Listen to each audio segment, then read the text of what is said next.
อะไรอะไร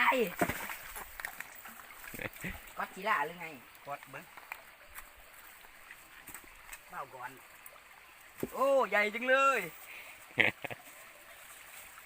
ใหญ่กว่าปลาทุกตัวด้วยเหยียดมาก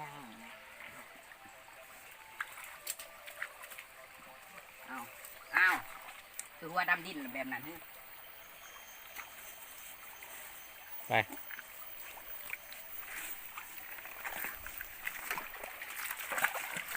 ตัวนี้คือผมไม่เคยย่าง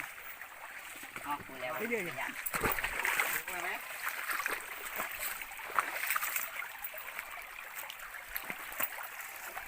ดึงอีกด้าน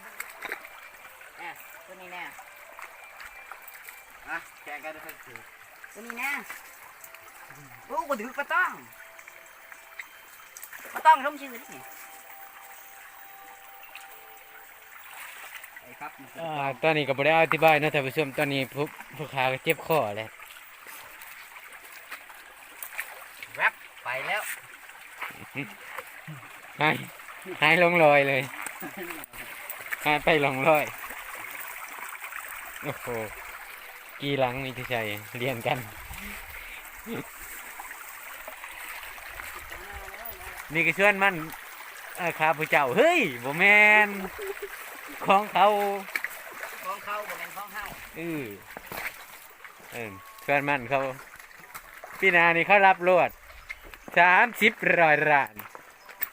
แม่นบ่ผู้เบาจักไม่รู้จบเลยอะไรฮะนี่เลยข้าเป็นมนุษย์ไทยเนี่ยแล้วนี่อะไรใส่กินโคกวางไทยเนี่ยนะ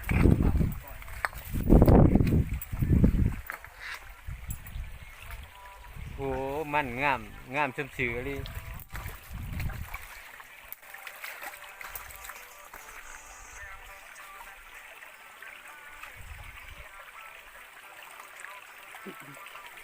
อะไรเนี่ย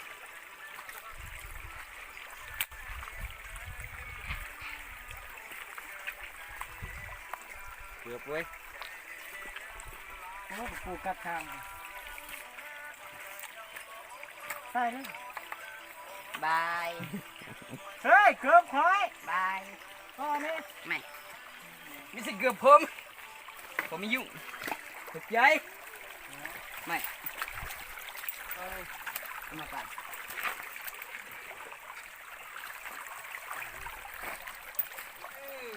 แทงแขนลิงโอ้ยเจ็บน้ำเกาะ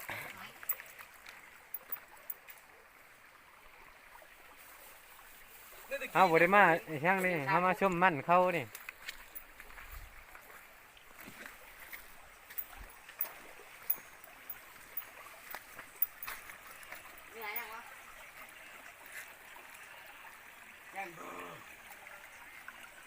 ตัวผมไหนเฮ้ยไอ้นี่ก็ตัวผมไหนไหนนะ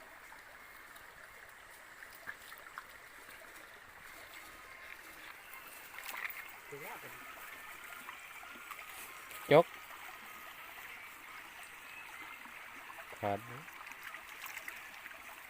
มาไหนเป็น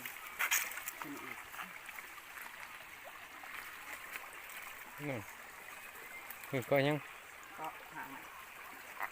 ปิด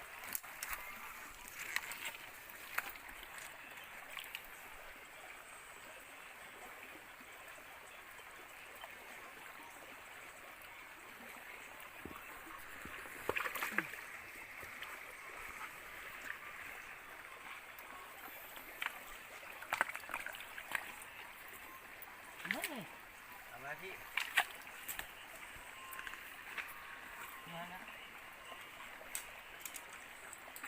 โคตรใหญ่เลย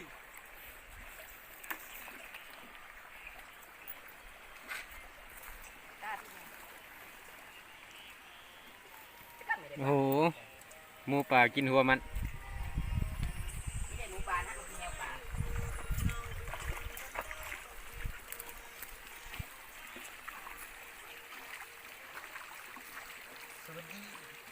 ชื่ออะไรผมชื่อปะขอครับมีอะไรให้ผมช่วยไหมเอาออกเบ็ดที่ปลากูดี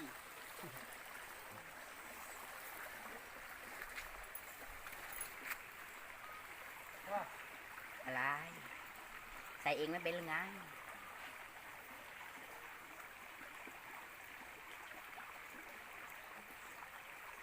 เ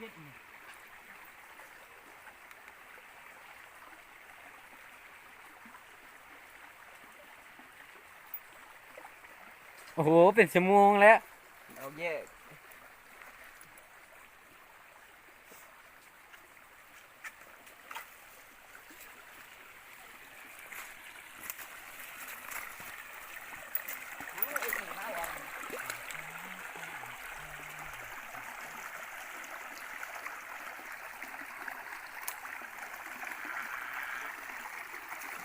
ก็บมันไว้ประกอบ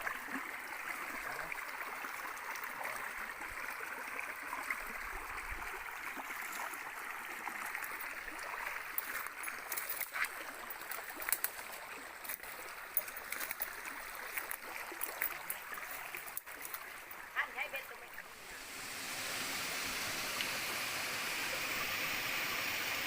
เอ้าท่านเชิญโอ้ยโง่โง่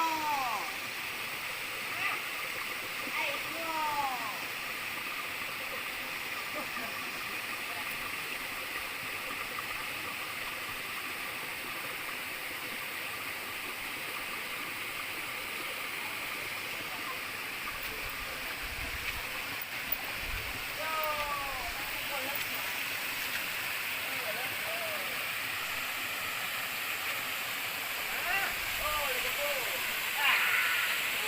คลิปนี้ก็จบสำนี้เนาะท่านผู้ชม